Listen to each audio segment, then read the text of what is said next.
அனைவருக்கும் வணக்கம்.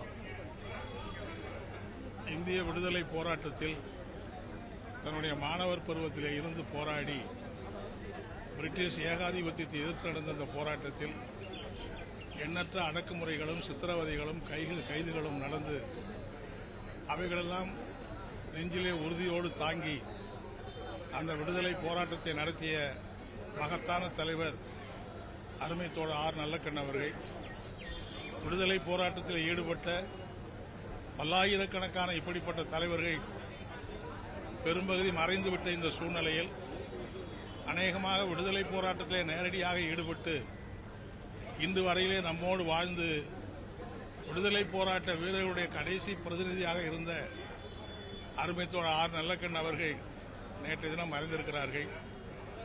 இளைய பருவத்திலேயே வெள்ளை ஏகாதிபத்திய எதிர்த்து சுதந்திர போராட்டத்தில் கலந்து கொண்டது மட்டுமல்லாமல் படிப்படியாக கம்யூனிஸ்ட் கொள்கைகளால் ஈர்க்கப்பட்டு தன்னை கம்யூனிஸ்ட் கட்சியில் இணைத்துக் கொண்டார்.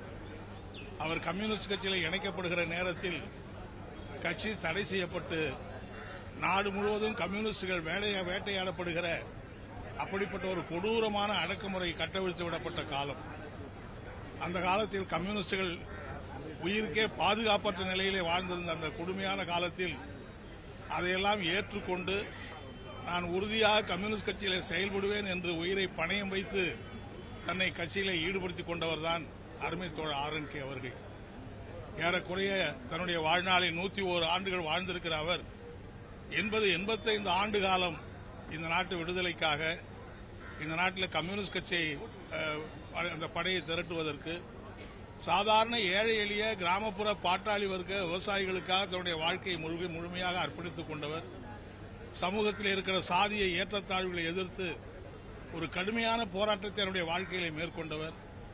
சமூகத்தில் எங்கே அநீதி நடந்தாலும் எங்கே அக்கிரமம் நடந்தாலும் அதை தட்டி கேட்கிற முதல் தலைவராக அன்பிற்குரிய தலைவர் ஆர் நல்லக்கண் அவர்கள் இருந்தார்கள். 83, 90, 91 ஆண்டுகளில் கடலூர் மாவட்டத்திலே சாதிய கலவரங்கள் மிகப்பெரிய அளவுக்கு வளர்ந்த நேரத்தில் மார்க்சிஸ்ட் கம்யூனிஸ்ட் கட்சியின் சார்பில் முதலில் தீண்டாமை ஒழிப்பு மாநாடு நடைபெற்ற போது அந்த மாநாட்டிலே நீங்கள் கலந்து கொள்ள வேண்டும் என்று அழைப்பதற்காக இங்கே வந்திருந்தேன். அன்று அந்த மாநாட்டிலே என் சங்கரையா அவர்களும் மரியாதைக்குரிய தலைவர் எல் இளையபெருமாள் அவர்களும் அன்பிற்குரிய தலைவர் ஆர் நல்லக்கண் அவர்களும் கலந்து கொண்டு சாதிய வேற்றுமைகளை கலந்து நாம் எப்படி சமமாக வாழ வேண்டும் என்கிற மிக ஆழமான கருத்துரை அவர் தெரிவித்தார். அன்றைக்கு முதலாக நான் சந்தித்த அவர் அந்த நேரம்தான் முதலில் நான் அவரை சந்தித்தேன்.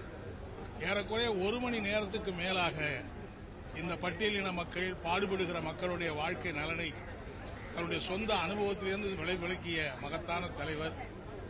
தன்னுடைய சொந்த உறவினர் படுகொலை செய்யப்பட்ட போது கூட கொஞ்சம் கூட மாமனார் அவர்கள் படுகொலை செய்யப்பட்ட போது கூட நிதானமாக ஆத்திரப்படாமல் பதட்டப்படாமல் பழிவாங்க வேண்டும் என்கிற நோக்கம் இல்லாமல் ஒரு பெரிய மனிதத்தன்மையோடு இப்படிப்பட்ட படுகொலைகள் பிரச்சனை தீராது, நாம் எல்லாம் சகோதரர்களாக வாழ்வதற்கு நாம் உறுதியேற்க வேண்டும் என்று நிதானமாக அமைதியாக சொன்ன ஒரு மகத்தான தலைவர் தான் தோழர் ஆர் நல்லக்கண் அவர்கள். அவர் தமிழகத்தில் இருக்கிற எல்லா அரசியல் தலைவர்களோடும் தந்தை பெரியார் துவங்கி அனைத்து உயர்ந்த அரசியல் தலைவர்களோடும் நெருக்கமாக பழகியவர். மார்க்சிஸ்ட் கம்யூனிஸ்ட் கட்சியுடைய மூத்த தலைவராக 102 வயது வரை வாழ்ந்து மறைந்த அருமை தோழர் என் சங்கரையா அவர்களுடைய மாணாக்கராக தொடர்ந்து செயல்பட்டவர். அவர்தான் என்னை கம்யூனிஸ்ட் கட்சியிலே சேர்ப்பதற்கும் கம்யூனிஸ்ட் கட்சியிலே எனக்கு பாடம் நடத்திய மகத்தான பெரிய தலைவர் அவர்தான் என்று அவரை சந்திக்கிற போதெல்லாம் சொன்னார்கள். 2 ஆண்டுகளுக்கு முன்னால் அந்த மாபெரும் தலைவர் சங்கரையாவை நாம் பறிகொடுத்தோம். அதற்கு பிறகு அடுத்து தமிழகத்திலே வாழ்ந்திருக்கிற ஒரு மிகப்பெரிய இடதுசாரி சிந்தனையாளர், கம்யூனிஸ்ட் சிந்தனையாளர், பாட்டாளி வர்க்கத்திற்காக, தொழிலாளி வர்க்கத்துக்காக, உழைப்பாளி மக்களுக்காக தன்னுடைய வாழ்க்கையை அர்ப்பணித்திருக்கிற ஒரு மகத்தான தலைவரை இந்த நேரத்திலே நாம் எழுந்திருக்கிறோம். மார்க்சிஸ்ட் கம்யூனிஸ்ட் கட்சியின் அரசியல் தலைமை குழு சார்பில் அகில இந்திய பொதுச் செயலாளர் தோழர் எம்.ஏ. பேபி அவர்களின் சார்பிலே மலர்மலையை வைத்து அவருக்கு அஞ்சலி செலுத்தியிருக்கிறோம். இந்த நேரத்தில் தோழர் நல்லக்கண்ணு எப்படி ஒரு தலைசிறந்த அரசியல் தலைவராக எளிமை, நேர்மை, எல்லோரிடத்திலும் இன்பமுற பழகுகிற அப்படிப்பட்ட அரசியல் குணம் கொண்டவர்.